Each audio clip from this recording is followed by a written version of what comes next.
Hello everyone, I'm Jonathan Little for PokerNews.com. I want to thank you for being here with me today. I know you could be watching lots and lots of poker content, but I'm glad that you are here with me. If you enjoy my work, share it with your friends, because if you like it, they might like it too. So let's get into this hand from a $1,500 buy-in World Series of Poker event. Very early in the day, folds around to a tight aggressive player on the button who raises to 225. A loose passive small blind calls, and now it's on me with Queen 10 offsuit in the big blind. And here, we have two viable options. We can either call, because we're getting great odds, our hand's pretty good, or we can re-raise, essentially using our hand as a blocker bluff. And more often, I'm starting to use these hands as 3-bets pre-flop, just because from studying a lot of the great online players, online databases, it turns out calling in this scenario basically makes it to where you don't lose the big blind, which is fine. It's like a good, profitable thing to do. But re-raising is quite powerful if you use a big sizing to something like 1200, because then what happens is the opponents fold a lot, and then you just win the pot. Or maybe one player calls, and then they check fold after the flop, which is also quite strong. So the big offsuit Broadway hands, well, not necessarily big, but Queen 10, King Jack, Queen Jack, Ace 10, Ace Jack, stuff like that. These are quite strong hands to squeeze, and it's a pretty good strategy. This time I called, though, which is also perfectly fine. Obviously, if you get the vibe that the player on the button came to fight, they don't plan on folding, then calling is way better.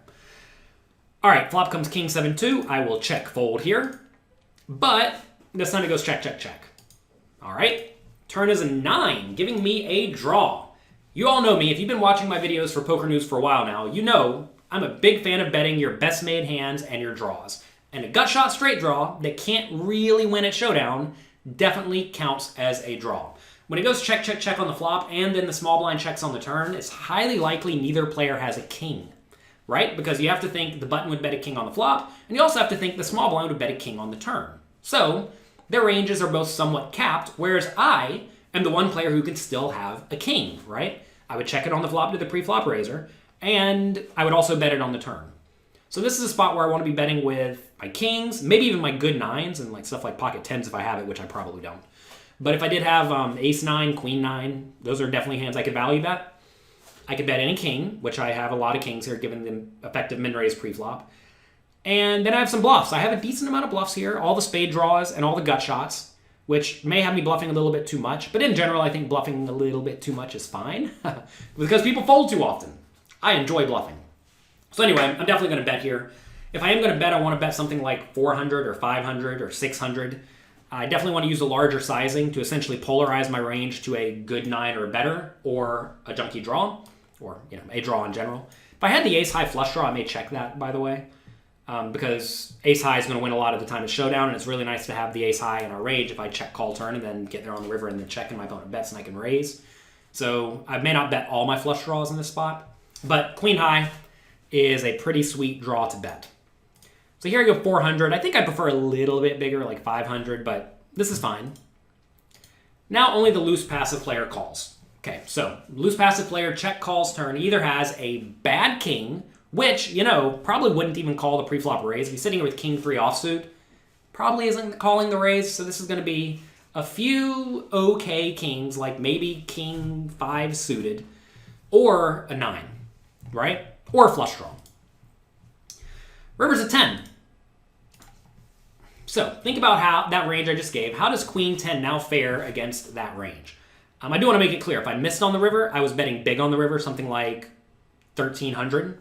And I do think we're going to get a lot of folds in general. Now, of course, if your opponent's a calling station, don't run bluffs like that. Just give up.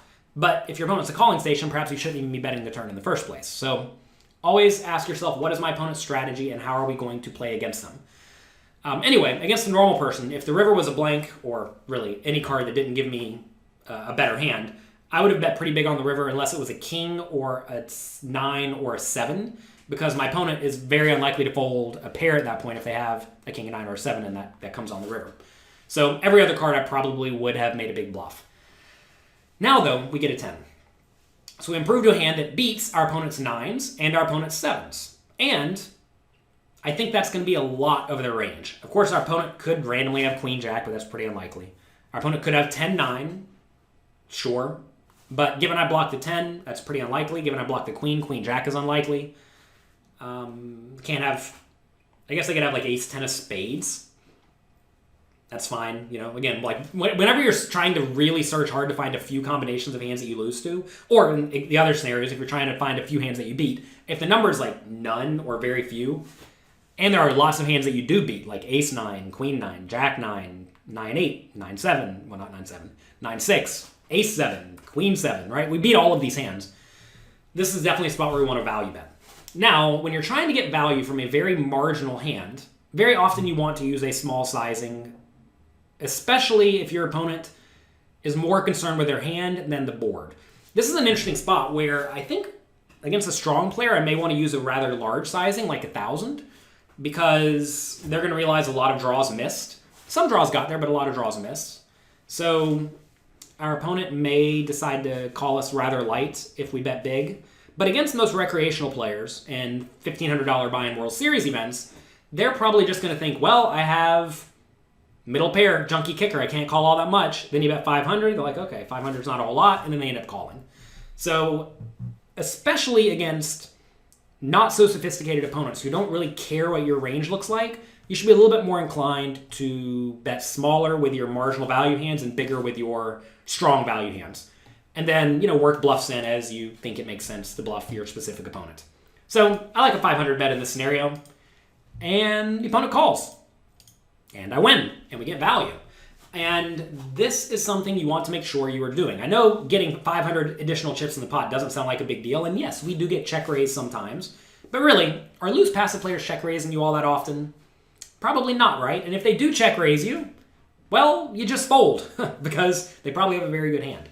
You're going to find people check raise you on the river. They just have the nuts. And if they have the nuts or the effective nuts and you can't beat it, just get out of the way. Most people who are loose, passive, recreational players aren't running insane bluffs. They're just not.